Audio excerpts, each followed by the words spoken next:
Mesdames, Messieurs, bonjour. Merci de suivre votre édition de la semaine Regard sur la diaspora africaine. Voici le sommaire. Les Émirats arabes unis annoncent des réformes sociales au profit des travailleurs migrants. Ban Ki-moon appelle à ne pas construire de murs ni exploiter la peur.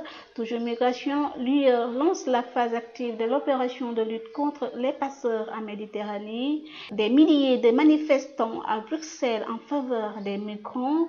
Conseil de l'Europe, la crise migratoire au menu de l'Assemblée parlementaire. Revue de presse, le deuil national décrété suite au drame de Mouna en exergue.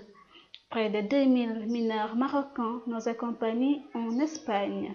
Nous commençons ce développement par une nouvelle qui nous vient de l'Italie. En effet, l'Italie, peu convaincue, prépare ses spots.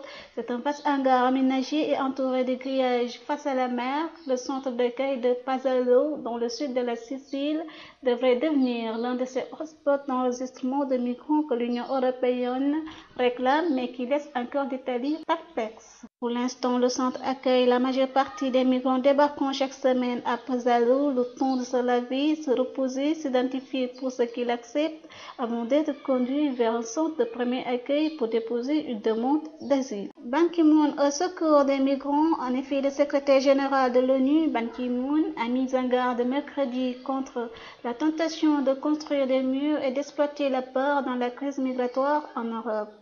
L'avenir n'appartient pas à ceux qui cherchent à construire des murs et exploiter la peur, a-t-il affirmé à l'ouverture d'une réunion sur ce thème à l'ONU, où le Premier ministre hongrois Viktor Orban devrait défendre une ligne dure anti-migrants. Face à la plus grave crise de migration et de réfugiés depuis la Seconde Guerre mondiale, Ban Ki-moon a appelé les représentants des quelques 70 pays à progresser avec créativité, compassion et courage. Et puis une bonne nouvelle pour des millions de migrants, la Fédération des Émirats arabes unis a annoncé mardi des réformes sociales au profit des travailleurs migrants d'un point de vue contractuel.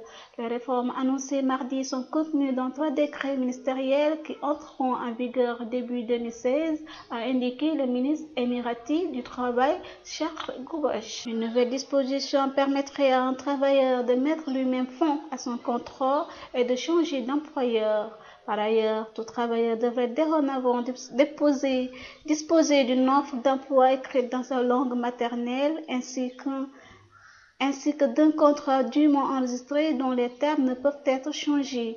Ces réformes devraient notamment permettre, selon le ministre, de minimiser les nombreux aspects négatifs du système dit de la kafala, qui place les travailleurs migrants dans le gouffre à la merci de leurs employeurs. L'Union européenne a décidé de lancer dès le 7 octobre la phase active de l'opération de lutte contre les passeurs en Méditerranée. Les ambassadeurs de l'UE réunis au sein du comité politique et de sécurité sont convenus de lancer la première étape de la deuxième phase de cette opération et de la rebaptiser Sophia. C'est le nom donné au bébé né à bord du navire de l'opération qui a sauvé sa mère le 22 août 2015 au large des côtes libyennes. L'opération navale que l'UE mène contre les passeurs en Méditerranée pourra procéder dans le respect du droit international à l'arraisonnement, à la fouille, à la saisie et au déroutement en haute mer des navires et des embarcations soupçonnés d'être utilisés pour le trafic de migrants ou la traite des êtres humains, explique le Conseil européen.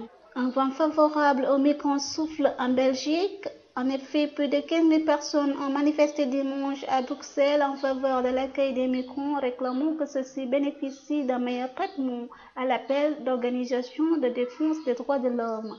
Les organisateurs ont estimé le nombre à 20 000 alors que la police faisait état de 15 000 personnes. Bienvenue aux réfugiés, lisait-on sur les banderoles des manifestants rassemblés près de la gare du Nord, non loin du bâtiment où les migrants doivent déposer leur demande d'asile.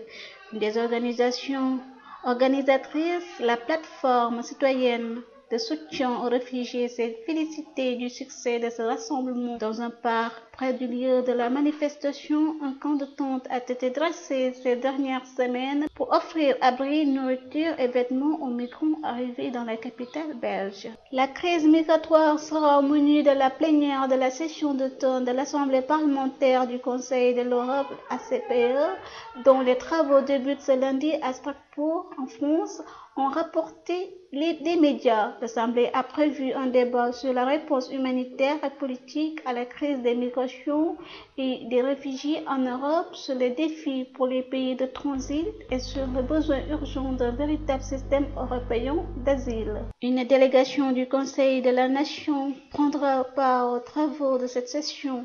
Le Parlement algérien prend part régulièrement aux réunions de l'Assemblée parlementaire du Conseil de l'Europe. Les principaux thèmes retenus pour ce débat sont pays de transit, relever les nouveaux défis de la migration et de l'asile, et liberté de religion et vivre ensemble dans une société démocratique. Un chiffre alarmant, près de 2000 mineurs marocains non accompagnés en Espagne. Le chiffre circule depuis peu dans les médias. 1805 mineurs marocains non accompagnés vivent dans des centres d'accueil en Espagne. Ils représentent plus de 50% des nationalités installées dans ces centres répartis entre la Catalogne, l'Andalousie, Madrid, Ceuta et Melilla. Pourtant, ce chiffre est à prendre avec précaution. En effet, la migration des mineurs demeure difficile à chiffrer et les statistiques diffusées ne traduisent certainement pas la réalité, l'ampleur, les tendances et le nombre d'enfants réellement impliqués dans cette situation. Ces mineurs sont très mobiles, empruntent souvent des voies officieuses et évitent le contact avec les autorités au cours de leur périple migratoire, précise un document de l'UNICEF.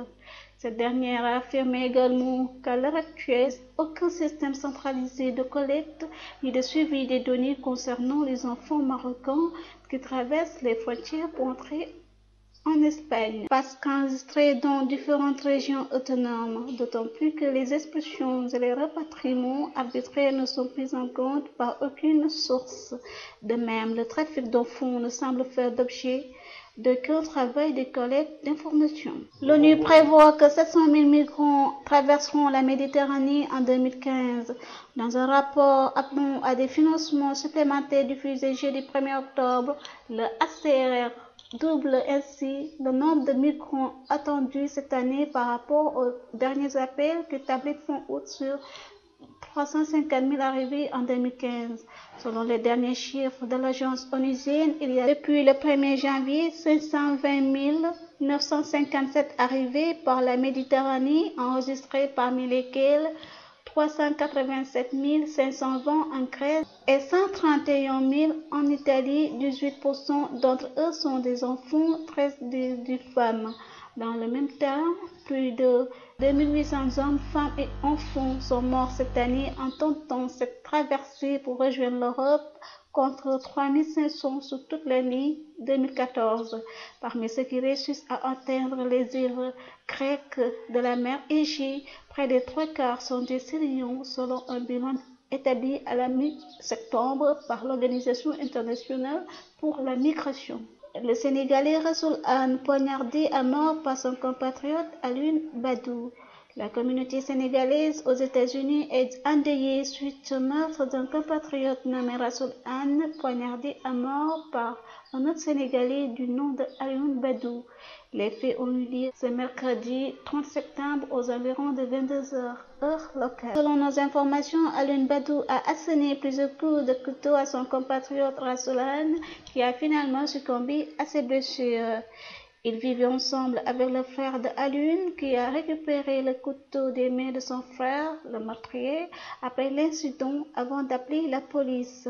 Badou a été arrêté pour meurtre et sera face au juge ce jeudi matin. Sa caution est fixée à $250 000, environ 125 millions de francs CFA. Et puis la revue de presse, le deuil national décrété suite au drame de Mouna en Exergue. Les quotidiens parvenus jeudi à l'APS annoncent que le chef de l'État, Macky Sall, a décrété 3 jours de deuil national consécutifs à la bousculade meurtrière de Mouna à la Mecque, un drame dont le bilan des morts sénégalais passe désormais de 7 à 10 morts. Plus de 769 morts et 934 blessés ont été enregistrés dans une bousculade à Mouna dans le cadre de l'édition 2015 du pèlerinage à la Mecque. Le dernier bilan provisoire des victimes faisait état de 7 morts, mais a évolué en 24 heures pour se porter à 10 morts. Ainsi, le président de la République Macky Sall a décrété un deuil national de 3 jours, rapportent plusieurs quotidiens dont l'Observateur. Le message du chef de l'État sénégalais était très attendu, estime ce journal. De retour hier vers 1h du matin des États-Unis où il a participé à l'Assemblée générale de l'Organisation des Nations Unies, le chef de l'État a décrété un deuil national de 3 jours à compter d'aujourd'hui, rapporte l'Observateur. Nous avons une pensée pieuse pour tous ces morts de Mouna, que la terre leur soit légère. Ainsi prend fin cette édition de cette semaine. Nous vous donnons rendez-vous, Inch'Allah, la semaine prochaine. Prenez soin de vous. Merci. À la présentation, vous avez Amidiata, à la réalisation Serigne Babacar Gueye et Seydina Boubacar Sow. Merci.